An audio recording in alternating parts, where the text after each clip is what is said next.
Hello, and welcome to the first of Financial Director's new CFO Notebook series, where we'll be speaking to senior finance leaders about the latest trends and challenges they are facing and the steps they're taking to address them. I'm Aoife Morgan, a reporter at Financial Director, and today I'm joined with Mohit Daswani, the CFO at ThoughtSpot, to discuss how to achieve sustainable growth as a SaaS company, the importance of investor relations, and the company's journey to IPO. Thank you for joining us today, Mohit. Glad to be here. Thanks so much for having me. Cool. Well, ThoughtSpot was recently valued at $4.2 billion and raised $100 million in a Series F funding, which for a company of that size could have raised a lot more. What approach have you taken to financing the business, and could you explain the rationale behind why you chose not to raise more in your latest funding round? Yeah, absolutely. So we did raise our last round, our Series F, as you mentioned, $100 million last November.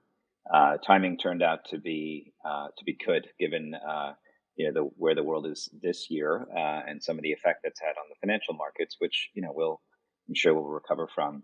But the way we thought about it is, I think about capital raising is probably two things. One is continuing to invest behind the business, and when you're in growth mode and have a lot of running room in front of you, it's a good time to raise capital if you can deploy it effectively and put it to good use. So that's one. Two is look at the market conditions. And, if the market conditions are good, even if you're a bit early perhaps in thinking about raising, it's a good time to think about raising and take advantage of those market opportunities when they're there. Because look at what a big difference, 6 months has made in the environment in which we're in today. So when we were looking at it last year, we didn't have a desperate need to raise capital. We already had 200 million of cash on our balance sheet because we had raised in 2019. But if you go back to the two parameters I talked about, group business is growing very nicely. We've made investments in the product. There's plenty of opportunity to invest behind go-to-market. So we said, look, we could definitely put capital to good use. And the market conditions were there. I think we're playing in a multi-generational shift of data to the cloud. So that theme will be a strong one and a strong investment theme for quite some time. But for us, particularly sitting on the front end of that, we were receiving a lot of investor interest. So we decided to go raise the round. But because we had already capital on the balance sheet, we didn't need to do a large mega round and take more dilution. So we decided to take 100 million. It took our total capital of 300 million, took our valuation to 4.2 billion, which was a nice uptick. Our last round had been in 2019, just above a $2 billion valuation. And so, we felt that was a great reflection of the progress that we've made in the business. And then we've been investing, continue to invest behind the business. We've enjoyed, thankfully, healthy gross margins. So the business has good unit economics. So we're investing a lot behind go-to-market, which we can chat more about today in terms of thinking about, IPO prep and then the longer journey for the company, but investing behind growing our sales team, both in the US and internationally, including in Europe. International is about 20% of our overall business today and continuing to grow quickly. We have built out an inside sales team. We're building out a partner channel. So really looking at now that the product platform has been well established, looking to invest behind go-to-market to serve those segments, as well as very much in customer success, because one of the defining attributes of a strong SaaS company is a ability to retain and grow with your customers. The product does a lot of that work for you. However, it also helps to get a customer up and running quickly and early, getting them engaged with the product, answering questions, doing training as needed. So also investing there. So that's how we thought about the size of the round and the timing. Mm-hmm. And speaking of growth, SaaS and tech companies have had a big moment in the last couple of years, jumping on the momentum of the pandemic and the changing working habits. However, some companies are now at risk of losing that growth just as quickly. How are you looking to ensure ThoughtSpot's growth is sustainable in the long term? Yeah, it's a great question. And you've definitely seen that. And you've had companies that were trading at 30, 40 times revenue a year and a half ago that are now trading at 5 or 6 times revenue because the growth got pulled in through COVID, whether that's in e-commerce, whether that's in certain segments of software as well. So I think you have to start with what's the nature of the problem you're serving? And is it a short-term problem that's now come and gone? For example, the world moving to remote work, that's happened, right? So if you were playing there, you still have a lot of usage on your product, but the growth, you just pulled in multiple years of growth in the last 2 years during COVID. The problem and the trend we're playing in is companies moving their data to the cloud. there's an overarching theme of companies really wanting to make better decisions for their customers internally, for their pricing, for their product placement, et cetera, leveraging the assets that they have in their data, and really being able to take advantage of the explosion and the volume of data that exists in the enterprise. And so from that perspective, the architectural shift that's happening in the infrastructure layer is companies moving their data to the cloud. It's easier to manage, it's more scalable, it's more predictable in terms of your ability to go scale up volumes, et cetera. And so that is an underlying trend that's taking place. Absolutely, the COVID environment, the move of remote work helped accelerate that. But this is a decade-long trend that's taking place. You're seeing companies like AWS or Google BigQuery, $40-50 billion in revenue, still growing, at 40-50%. So it gives you a sense for the scale of this shift that's taking place. That is a multi-year trend. So we're fortunate in that we're playing in that.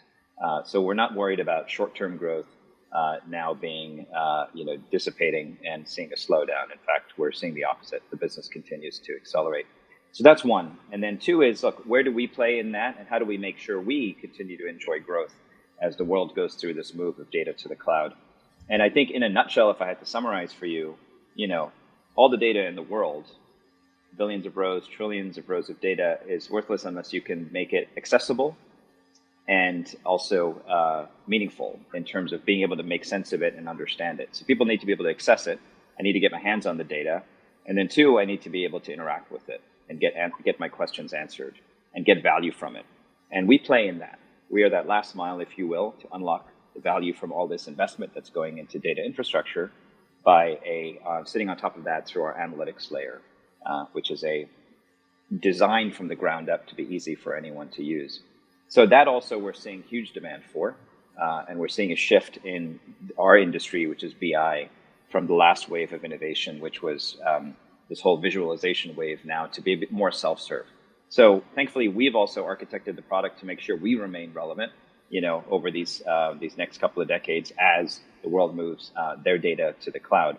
And then, we obviously want to set ourselves up for sustainable and continued growth. Our business started in large enterprise. We started by working with some of the largest customers in the world, large banks, household names, large telco companies, large tech companies, et cetera.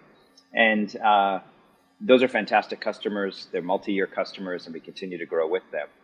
But, to the theme of continuing to build recurring sustainable growth, we've expanded into multiple segments as well. We now serve those digital startups that are getting up and running on business intelligence for the first time. We serve in a use case which is embedded analytics. So BI has traditionally been an internal application. I use analytics to answer my own questions. What if I could expose that to my customers as well? I'm a software company, I'm a retailer, I'm not in the analytics business, but my customers would derive value from that. With ThoughtSpot running in your background, you can now do that. So we've opened up that opportunity for us. We've invested, as I mentioned, in new ways to go to market with partners, with our own inside sales team, et cetera. So we're really investing so that we have multiple levers of growth across multiple customer segments that are going to serve us well for years to come. And so those are the things we're doing. And then, at the end of the day, customer feedback, right? What are your customers' pain points? We've helped them solve significant pain points, getting better access to their data for anyone in the company.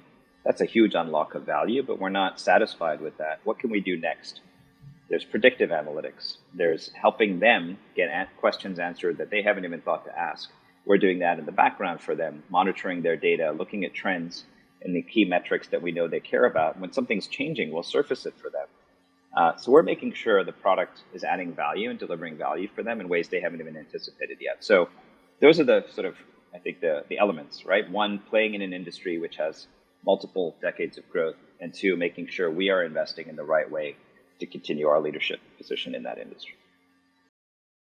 Mm-hmm. And since you joined ThoughtSpot, you've been working on preparing the company for going public. And I know you mentioned this earlier as well. Could you explain how you're preparing the company for that move and what that looks like in real terms? And what sort of timeline do you have in mind for beginning the IPO process? Yeah. So I think the IPO, one thing we talk about a lot internally is that the IPO is going to be it's a major milestone, and it's going to be a major event that we will absolutely celebrate. And it marks a certain maturing of a company. But it is an event on the journey. And the journey really is to build a company that's the long-term leader in this space that'll be a billion-dollar revenue business and beyond. And really execute on the vision that we had, which is to create a more fact-driven world, which is to make it easier for our customers to grow their business, tackle their major business challenges by allowing them to get access and insight from their data in a way they haven't been able to before. So we start with that as our North Star, because that's what creates a long-term business, right? Is really being passionate about serving your customers, helping them solve problems, and being a good partner to them. So I start with that, right? Because the one thing you can't, I think, make up in the public markets is, do you have sustainable growth? To your first question you asked me, is this a trend that investors want to play behind for a long time? So you need to demonstrate that that is in fact the case with your business, and that's how you think about the business as well. You're not short-term in your thinking. So that's been the first and foremost, is we've evolved the product. We've made sure that we serve cloud data sources wherever they exist across every major platform. We've made sure the product continues to be easy to use and intuitive for our customers. We've made sure we're serving them in whichever ways they want to use the product. That creates retention, that creates growth with your customers, and that, as it turns out, in the public markets, is a key public company metric. One of the most important, that metric called NRR, net revenue retention. Do your customers stay with you, and do they grow with you? They will if you're helping them solve problems, and if you're showing you're a good partner to them. So that's one. Then we've built a platform and an infrastructure to be a public company and to meet the demands of a public company. We have a rigorous product development cycle. We set our roadmaps. We set it tied to our financial objectives. Same thing with our go-to-market teams, right? Very clear planning and forecasting around the business, building discipline around sales ops, around a deal desk so that you can measure exceptions to deal pricing, et cetera. Having very clear targets for each of our segments across partner, across channel, across our inside sales, our enterprise sales, really creating that predictability in the business and that operating cadence that you need to be a public company. Because once you are public, right, you're in the glare of the world. They're seeing your quarterly results. They're asking you to predict your business, and everything is in the open. So you have to be ready for that. And that's probably the biggest inflection from being a private company to public, is the level of scrutiny that you're exposed to. So we're building that.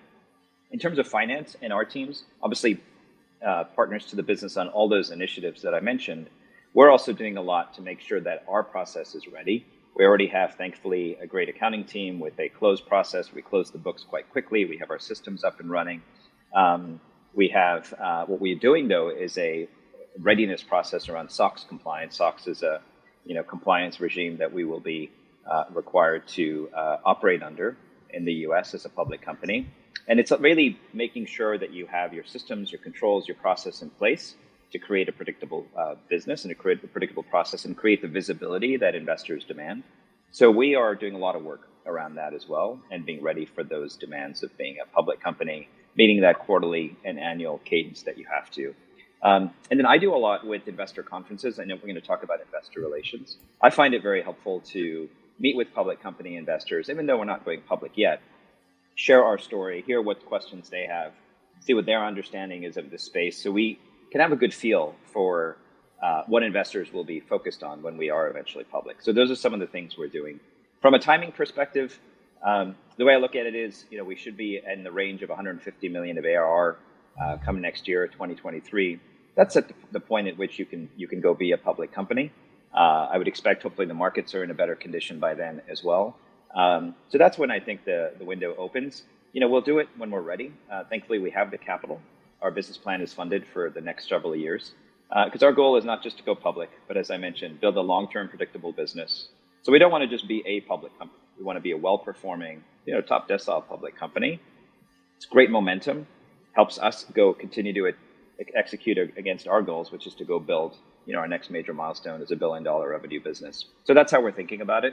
And we're in a fortunate position to have the capital so that we don't have to rush. We can do it when we're ready. The war in Ukraine has meant there is a lot of volatility in the markets at the moment. As a result, some companies are holding back on going public. What are your thoughts on this given the current environment, and what impact is this having on ThoughtSpot's plans to be listed later this year? Yeah. So it is absolutely it's been a combination of events this year that's caused a lot of turmoil in the public markets. Certainly the war in Ukraine and it's really quite devastating to see what's happening there and the toll on human life. So that's a broader human tragedy we're dealing with beyond just the financial markets, and hopefully we see resolution to this soon. That has obviously created uncertainty, and then I think the notion of inflation, potentially higher interest rates, a shift in the global economy, it creates uncertainty. And in times of uncertainty, the public markets get volatile because they're all about a year from now, 2 years from now, what will the world look like? And with more uncertainty, it gets harder to predict that. So that's what we're going through now after several years of fairly predictable, I think, performance, especially in tech. As far as our business, the business thankfully hasn't been impacted. We don't actually have business today in Ukraine or Russia. Closest we have is we have a team in Romania, and they are all okay, thankfully. So from a business execution and management perspective, no change. We're not seeing a slowdown in our pipeline or customer demand through the events that are happening in the world around us. As I mentioned, our timing is not now to go public. So I certainly keep an eye on the public markets. The main thing for me is the narrative shifting for public software companies coming out of this. We know what the narrative was a year ago. It's a huge focus on growth beyond anything else. Predictability, large markets, as we talked about, multi-year trends, not just a short-term blip in demand. Those are all the things that the market's been focused on. I'm curious to see coming out of this where investors will be focused. I think you're starting to hear a little bit more focus on profitability, or at least on a path to profitability, unit economics being strong, et cetera. As I mentioned, we're building our business for the long term. We know what it means to be a successful and top decile public software company. So that's always been our plan, and to execute behind that and have the discipline to do that. So nothing is changing for us based on what's happening in the world today.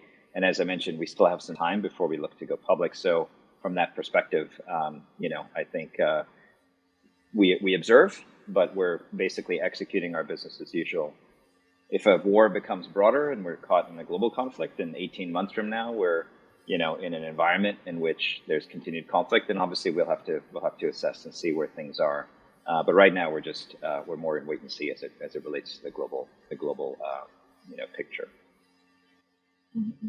And going back to something you mentioned earlier on the topic of investors, investors are vital to supporting and funding the growth of any company. And you mentioned a couple of things you're doing in maintaining those relations. How important are investor relations, especially as a fast growth SaaS company, and how are you maintaining them?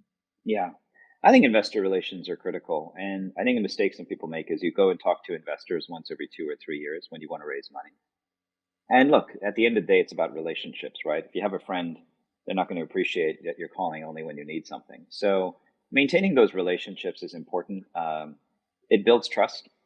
Investors, I maintain a steady dialogue with quite a wide range of investors. I do every quarter, a couple of investor conferences sponsored by the large banks. And I find it extremely helpful. You get to build those relationships with individuals who ultimately might become shareholders in your company when you're public. They get to track your progress and how you make decisions and how you're growing the business, which gives them familiarity so that at the time you are ready to go public, they're already anticipating that as opposed to having to get up to speed. And as a CFO and as a management team, as I mentioned, it's invaluable to hear the questions they're asking because we live in the business day to day. We live in our space. They don't, right? They may come in and out. They're working across multiple segments that they invest in. So how do you educate them best on what you're doing? And make sure they understand your value proposition, your differentiation, your opportunity, why you're going to be a good public stock for them to own. That's incredibly valuable to learn that and see that now, as opposed to figuring that out when you're public and being on the defensive end of having to educate people and inbound questions. I think it helps now to be able to really set the narrative. So I find it extremely helpful. That's from an external investor perspective. You also, I think, want to manage internal investors as well and build those relationships. So, for example, we have a few lead investors who are on our board, right? And they obviously get full visibility into the business. We meet every quarter. We give them updates through the quarter. So that is, that's 4 or 5 investors. But you have a number of investors. We've raised, over 600 million of capital over the years. So we have other investors who aren't on your board. And what some companies might do is sort of email out the PDF of the quarterly results and say, here's the results. If you have questions, you can call. I've chosen to do an investor call once a quarter for those investors who don't attend the board meeting.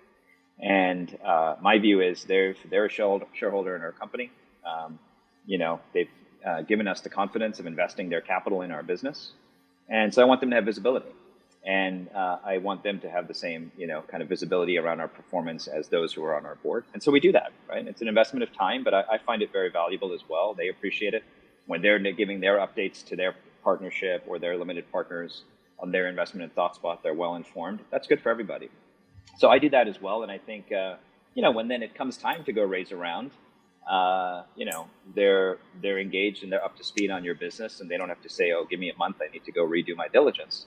They're up to speed on your business, and it helps. And it absolutely helped when we did our last round, our Series F. All our major investors participated, our existing inside investors. And I think a large part of that was we continue to maintain visibility with them and relationships. So I'm a big believer in that. And maintaining, visibility and relationships with your existing investors, and maintaining a dialogue with investors who may, join you down the road when you're a public company, or perhaps when you're doing another capital raise. Before coming to ThoughtSpot, you were the CFO of Payments, Platform and Risk at PayPal and was Head of Finance and Strategy at Square. What are some of the key lessons you've learned at those previous roles, and how have you applied those learnings in your new role at ThoughtSpot? Yeah, I think one of the big learnings, so I'll give you a couple of examples, but from Square, this notion that I mentioned earlier, which is start with, being a good partner to your customer first and foremost, right? Help them solve problems, be there for them in terms of helping them grow their business, and just be really, meticulously focused on that.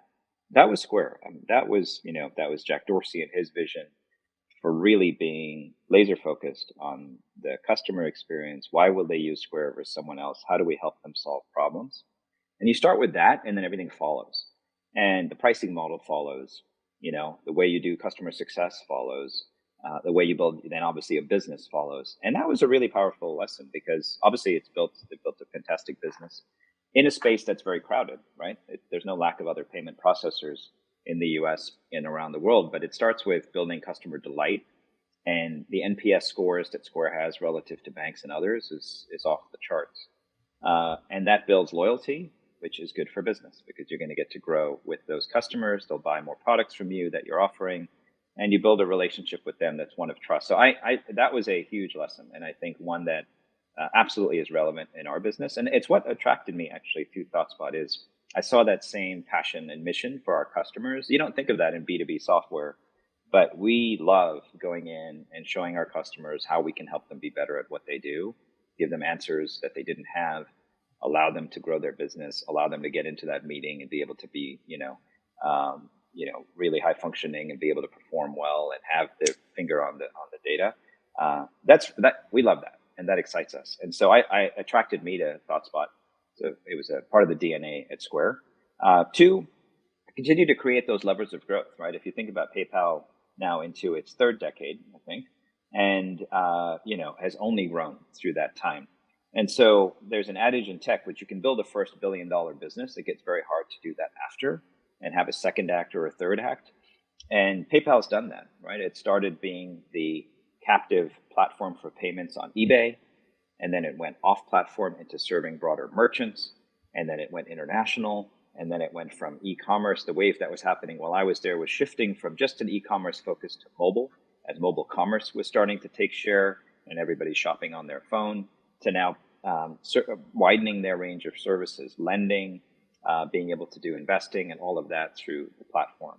So really continue to think about, don't be happy with what you have. They had a golden goose, which is payments for e-commerce. You can grow a business 15 to 20% a year just doing that, and they've done it. However, add more services, grow more, create a business that can be tens of billions in revenue. So I think you have to continuously think and evolve your thinking as to if you have the good fortune of being in a large market and you have trust with your customers and you have a good brand, really leverage that, right? So PayPal's done it, Amazon, plenty of other examples. So those have been, I think, good ones. And then the final one would be, and again, being at Square, being able to see a business that was growing at scale. It grew 3x in 3 years in terms of revenue, really phenomenal execution as a public company. It's really laser focused on prioritization. We had an OKR process. We had our quarterly deliverables that we were all going to hit, including in finance. And what I liked is in finance, we thought about our business as a product. It wasn't just we're a service or a back office. What are we delivering? We're delivering a set of financials to investors. That's our product. They should be clear. They should be succinct. They should be easy for people to engage with. We're putting on a quarterly earnings call. Is it one where people really understand how unique a business this is, right? Don't just be rote sort of presenting the numbers, really make it engaging. And so I enjoyed that. It was, really being able to execute at scale and bring process excellence in everything we did. So those are some of the most, there were plenty, but those are three that come to mind as far as some of the most important lessons I took away at PayPal and Square. Mm-hmm. No, that's amazing and great. I mean, that's all the questions I have. So thank you very much for joining us today, Mohit, and for taking the time to share your insights. It was great to find out more about what you're working on at ThoughtSpot and its plans for the future. Thanks so much. I enjoyed the conversation with you. It was good to meet you in person while in London, and I'm glad we got a chance to do this.